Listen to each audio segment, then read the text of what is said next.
We have all our guest experts gathered here in the studio right now to show us some neat Macintosh products, including again Paul Schindler of Windows Magazine, Tim Baharan of Creative Strategies, and Gina Smith of Electronic Entertainment Magazine.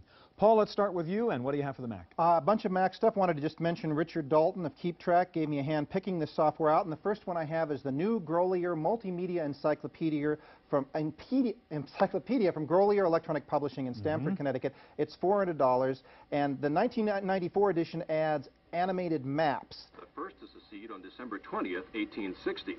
Mississippi, Florida, It's a combination of sound and color in maps to demonstrate historical movements. This is the Civil War. They have another one that shows the westward expansion in the United States, signed articles, bibliographies. It's the finest CD-ROM encyclopedia, and I don't see any reason that anybody should use a paper encyclopedia anymore. Right. All right, load your next toy, and I'm going to show something right now. This is a program called Colorit from a company called Micro Frontier. It's image editing and a paint program for the Macintosh. It doesn't come in a very fancy box, and for a good reason. It is free, basically. It sells for $150 normally. They are giving away 1 million copies of these during the rest of this year. So if you get in touch with Micro Frontier and you're one of the first million, for about $8.50 shipping and handling, you can get painted, a great color painting program for the Mac. What do you have next? I have Crystal Crazy, $50 from Cassidy and Green in Salinas, California, the worthy successor to Crystal Quest.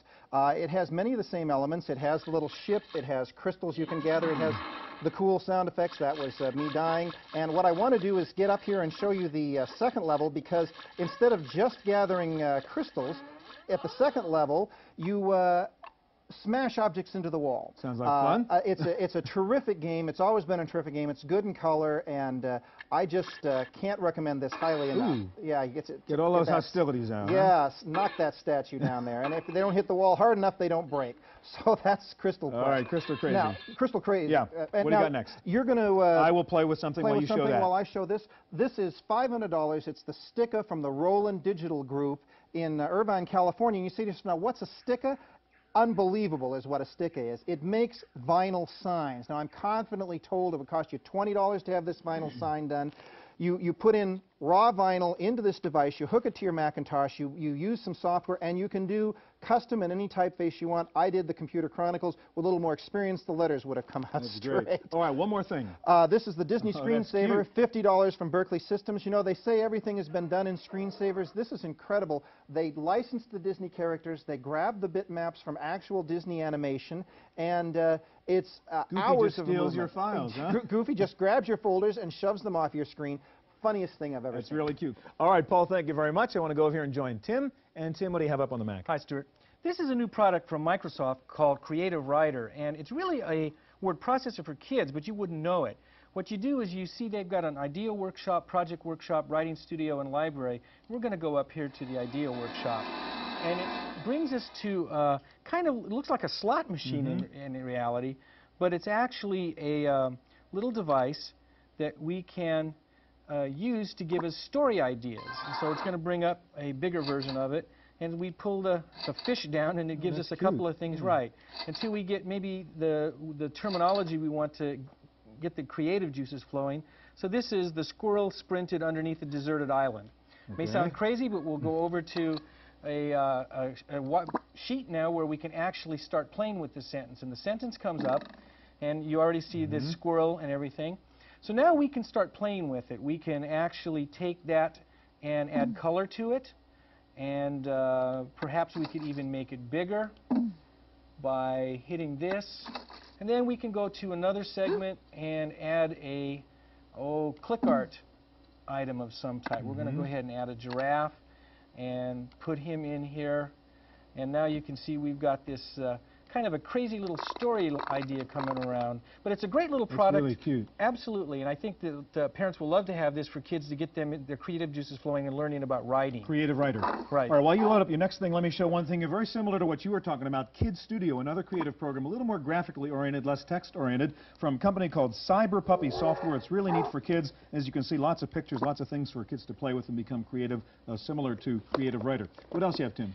This new product is the newest version of SimCity. And SimCity has been something that's been really exciting. You can build your own cities and try to figure it out. But they've got a new version called SimCity 2000. The future. Right. And we're loading up right now a new version of one of the demo cities. This happens to be called Bob's City.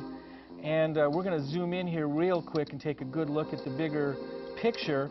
And the idea behind this, of course, is to try to get as much of a city built that is either making money or at least doing well on its own. And so, first thing I might want to do is, here's a building that actually is uninhabited, and if it's uninhabited, it's costing me money, so I'm going to blow it up. Something I've always wanted to do. But then we can go on the other side and actually start building some new futuristic things. For example, in SimCity 2000, we've got these beautiful new building ideas that are much more futuristic, and we're going to happen to choose this, what they call the Forest Arco, take it over here and build it up. And as you can see, now we have a whole new version of a much more futuristic world. SimCity 2000 going to be available by the Christmas time. I don't know what it's going to be sold for, but it's going to be a nice product. Tim, thank you very much. Let's go over here to join Gina Smith. And Gina, what do you have on your Mac? Hi, Stuart. I have the most addicting thing you've ever seen in your life, and it's not even a game. All right, show me. This is a multimedia title. It's for PCs and Macs with CD-ROM drives. It's called Rock, Rap, and Roll. What this does is actually lets you mix your own music. It has hundreds of pre-recorded tracks in blues, rock, reggae, African, almost any kind of musical genre you can think of. This is the blues screen. All right, show me. If you look, along this line here are the tracks that we have to choose from. You can hear some of them here. There's like 4 to 8 bars like that. We drag these in order to our songalizer. It doesn't have to be in any particular order. I'll do a 1, 3. So you're really composing your song by dragging these little riffs and putting them in sequence? Sure. You want like a turnaround right toward the end. Okay. And then you want to take it home. Okay, so this is your song in order. Then you can adjust what your lead instruments are. As you see here, it says a harp. Okay. That's it. Maybe we don't want 2 harps, so we'll change that to, say, how about a sax? Okay, sax 2. Better? I like the sound of that. All right. All right, and here's another harp. Maybe we'll leave that one as it is. Okay. Here are our vocalists. Our female vocalist. Our male vocalist. Down here is the key map, and if you look here, you can see what the various keys here. So if you look, you can actually play along with your keyboard. You can do it. X is guitar, as you see from the screen. C, B, B. Okay. So now we can start our song. Oh, we want to adjust this too because the screen is a little grating on me. Okay. So we'll change that. How about to a whoa? Okay, sure. Nicer. Much better. Nicer, okay. So we start our song. How about sax here?